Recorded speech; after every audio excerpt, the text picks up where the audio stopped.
A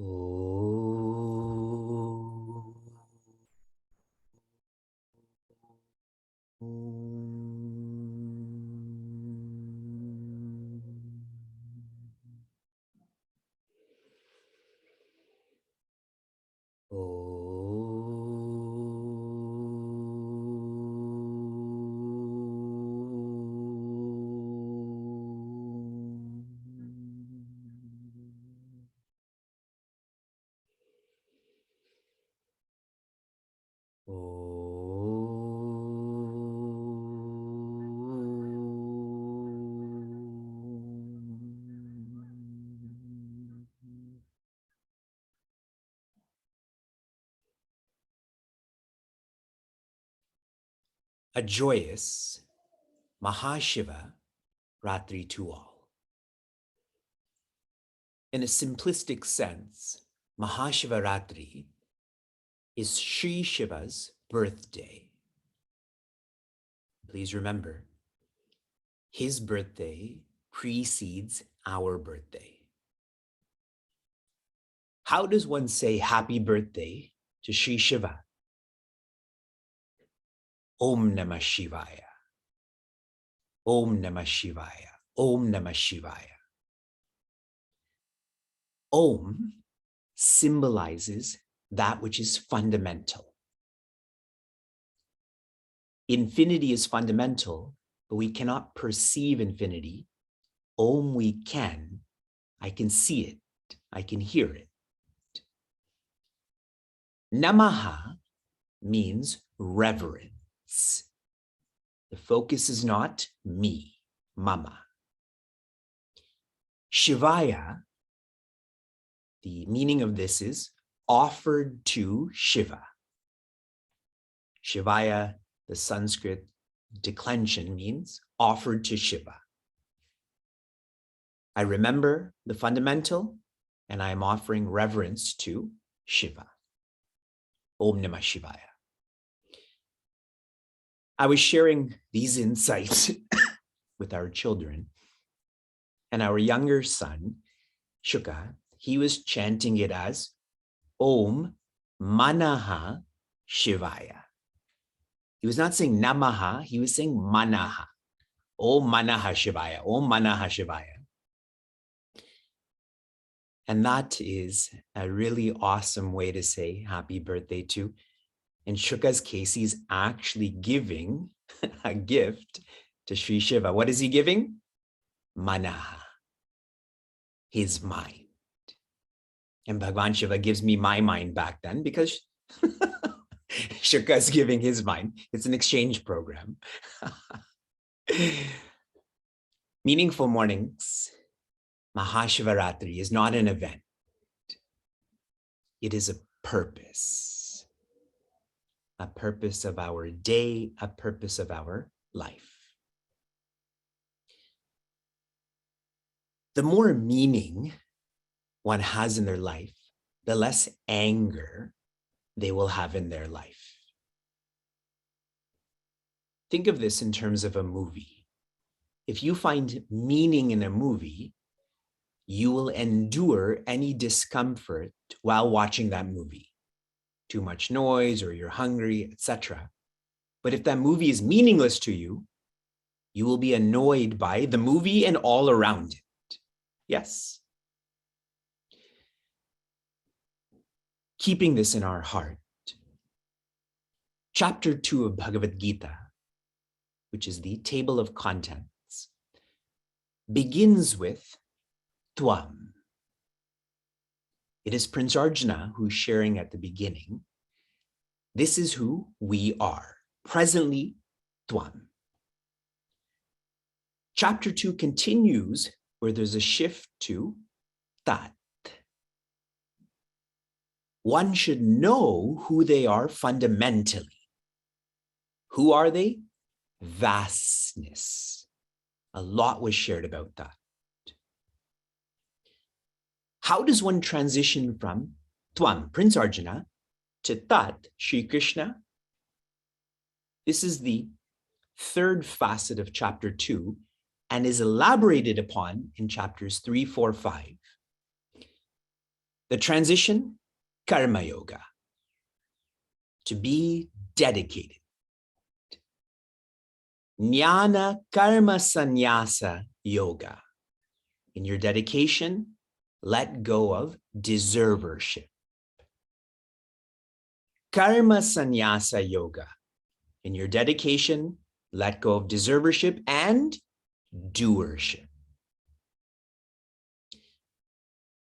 The fourth part of chapter 2 is asi. When Tvam becomes, reunites with Tat, that is asi. It's no longer about knowing vastness, I am vastness. Those are the indicators of those who are content. How amazing that one chapter contains the teachings of the entire Upanishad.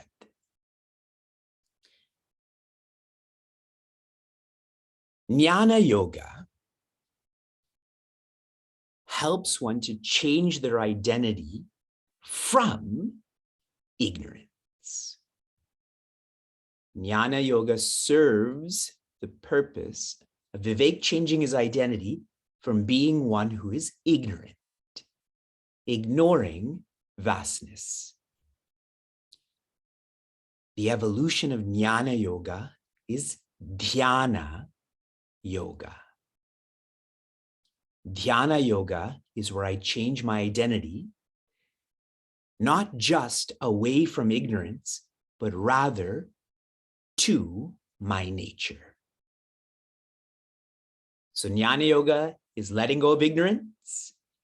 Dhyana yoga is being established in vastness. It is being. And this becomes the theme, the teaching of chapter 6.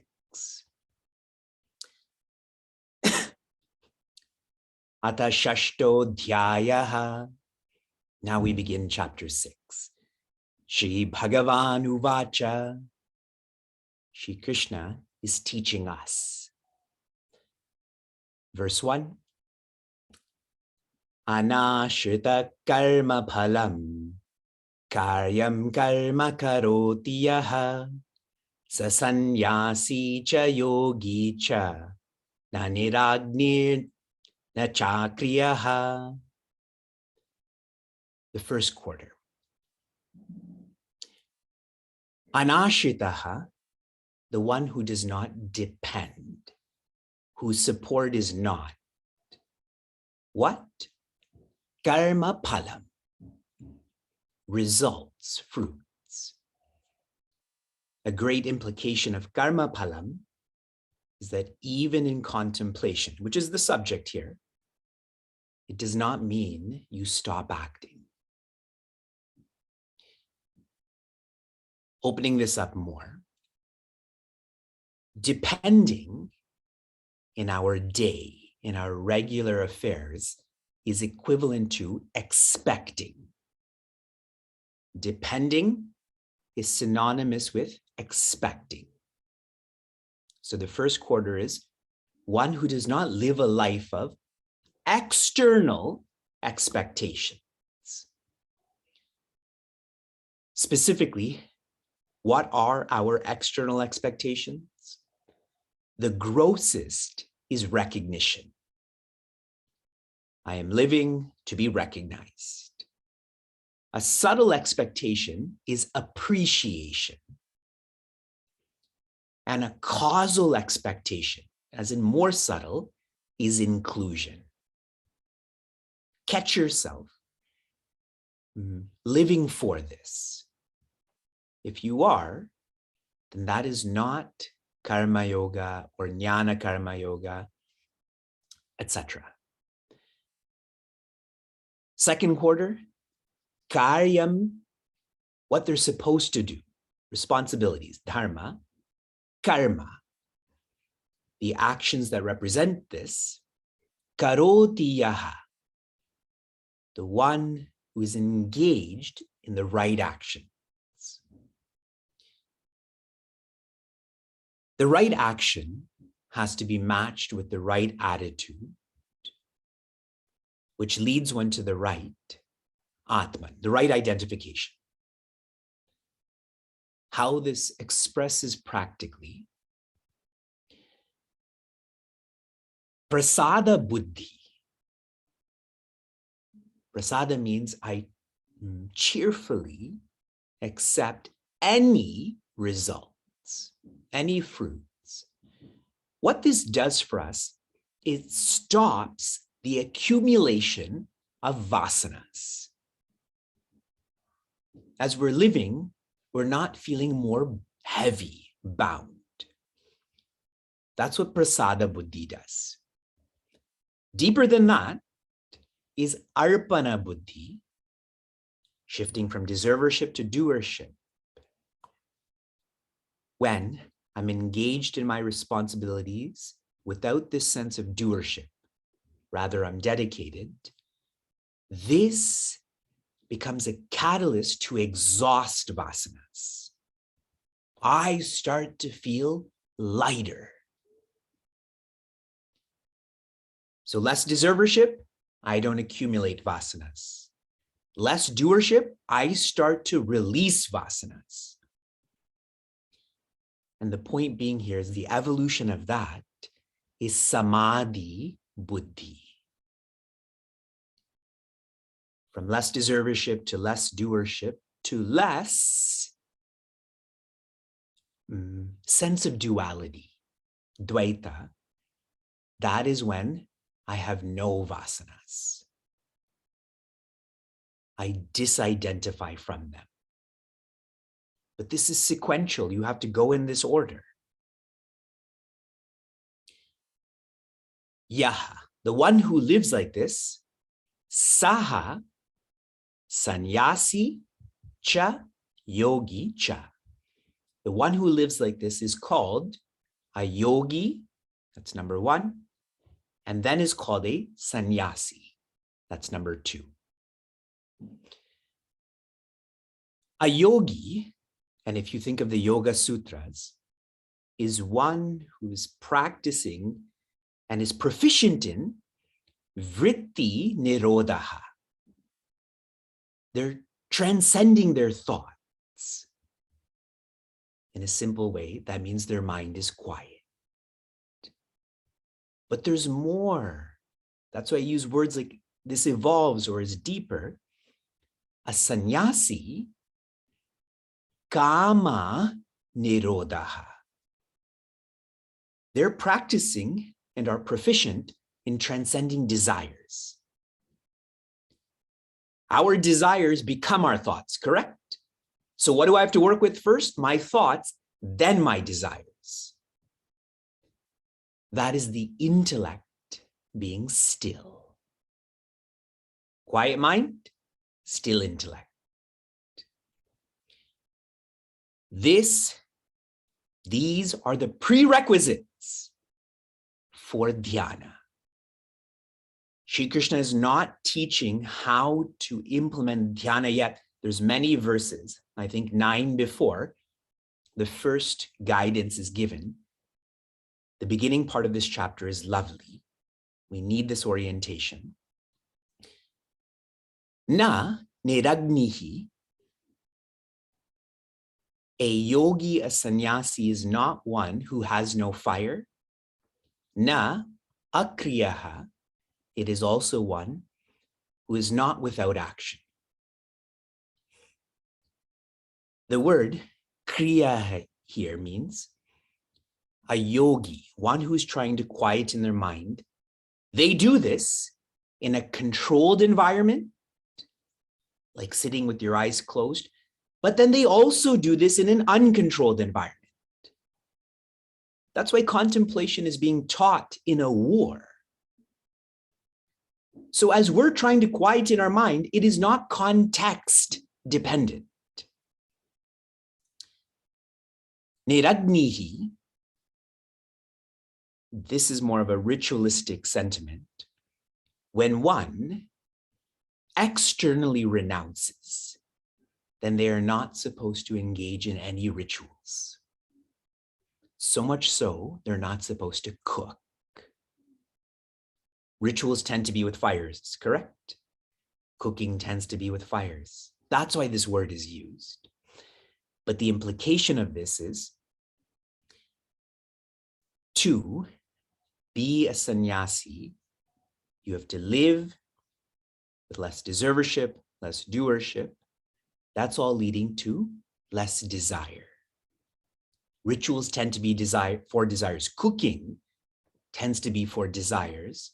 So the idea is one has to have less desires before they can contemplate.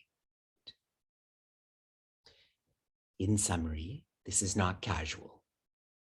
A lot of prerequisites for dhyana, which will be elaborated upon.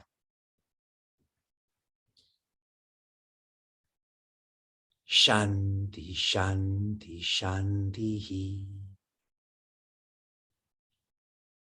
Oh.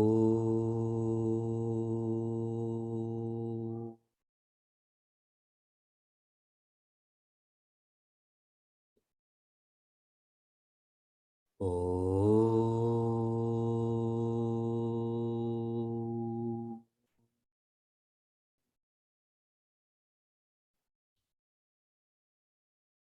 Oh.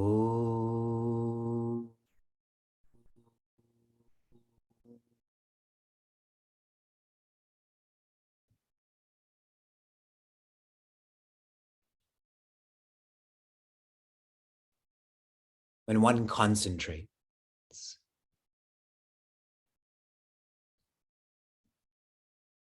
this is a practice in disengaging.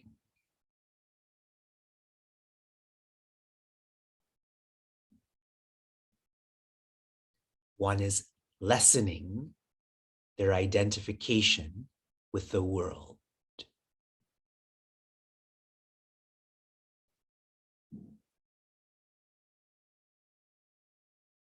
It is not practical or even possible to just let go.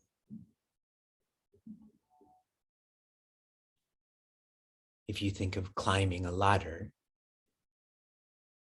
you can't just lift your feet up. There has to be a holding on to, a re-engagement.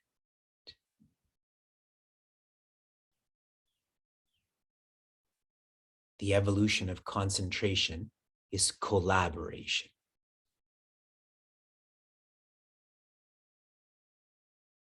Collaboration, put most simply, as you're changing your identity, what are you to identify with? What is the subject matter of your contemplation?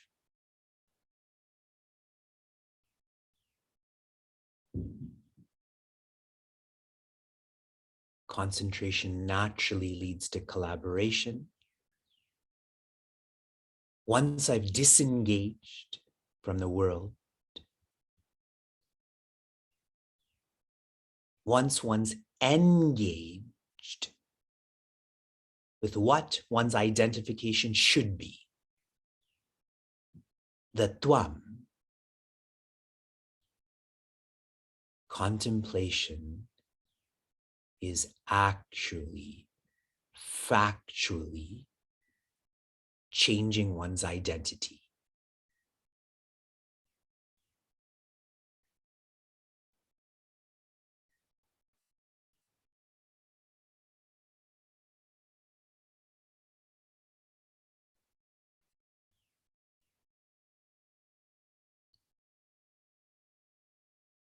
Try to zoom in on what your sense of I is.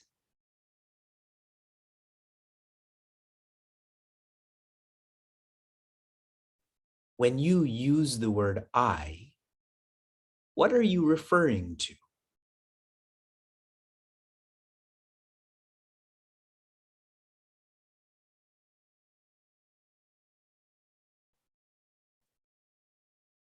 When you feel I, What is this associated with?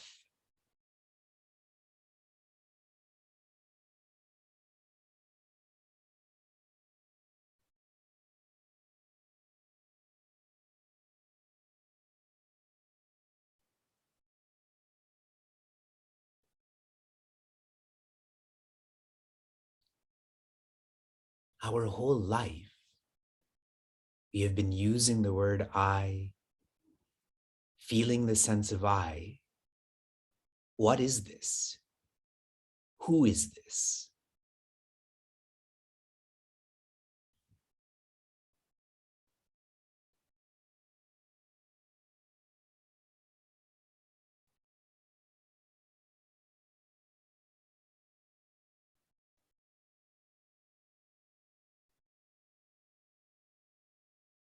Presently, this I is identification.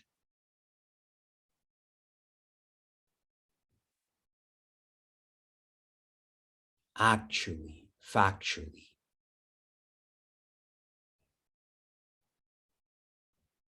when I say I am going, I'm identifying with an equipment engaged in a verb.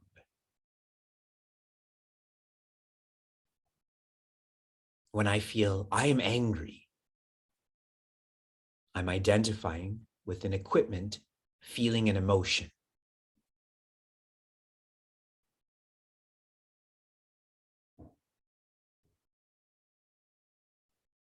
This identification visually is a small I, also known as ego.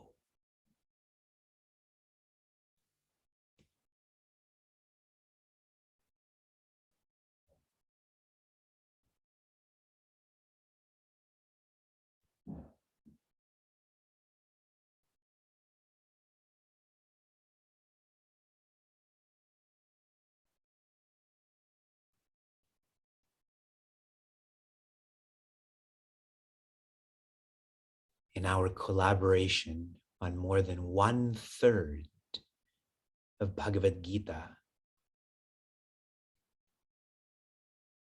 the term vasana, print, has been shared again and again and again.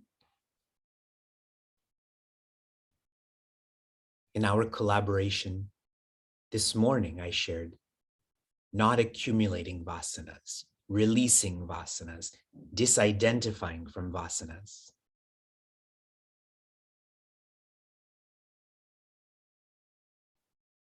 A vasana is an imprint. It expresses as I.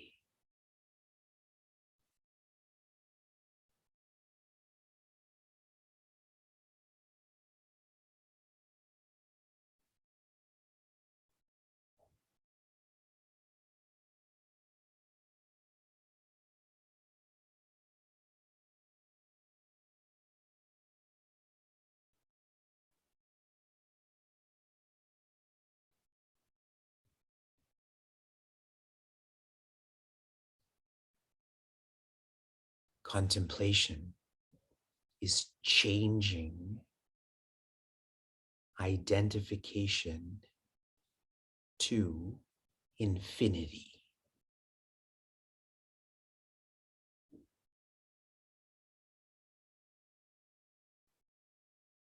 The small I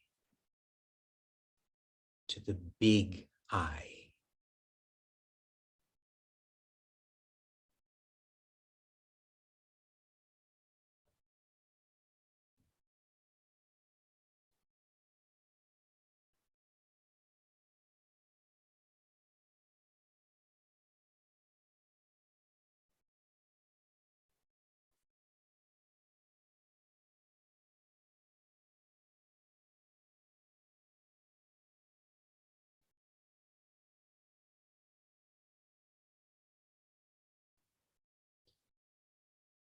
If you reflect on all that is involved in changing your relative identification,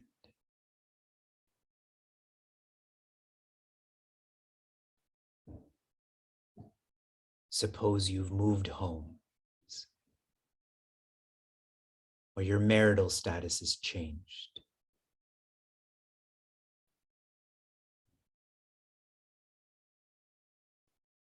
This relative identification demands doing.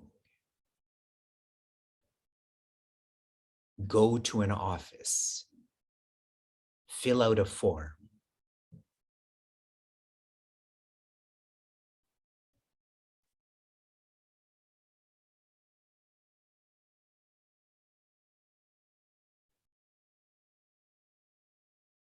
Doing is typically done to create joy.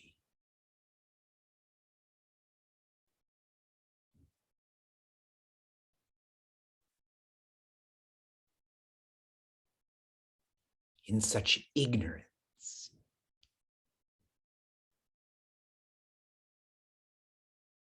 simply not knowing what joy is, one develops doership and deservership.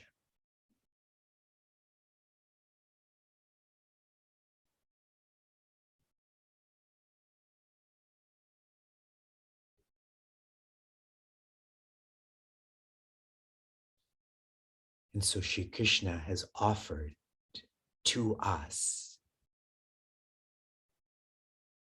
jnana,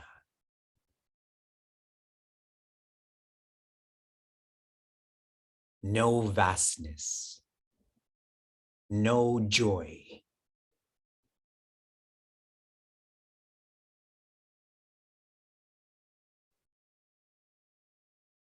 This does not demand doing, rather being.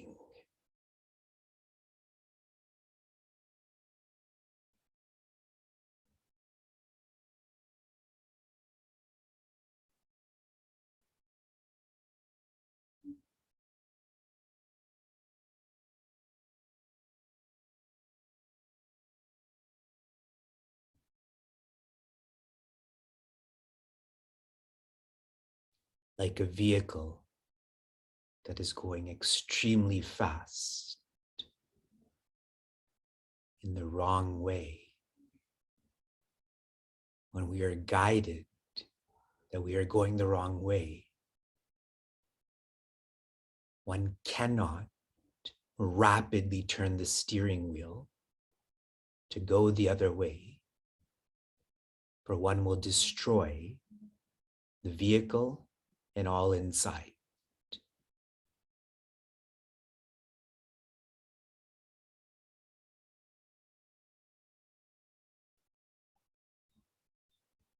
Which is why Shri Krishna has guided us with dedicated living.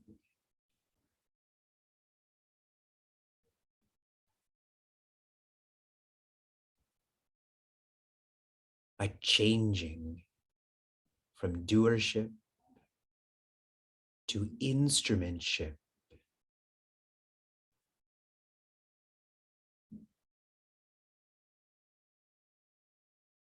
Contemplation, not doing.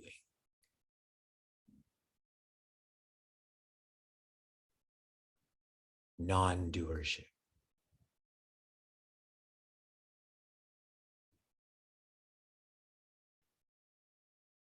Just be.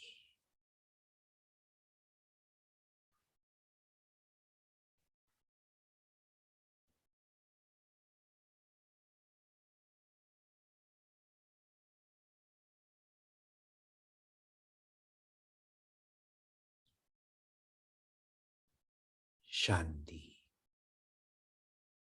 Shanti. Shanti.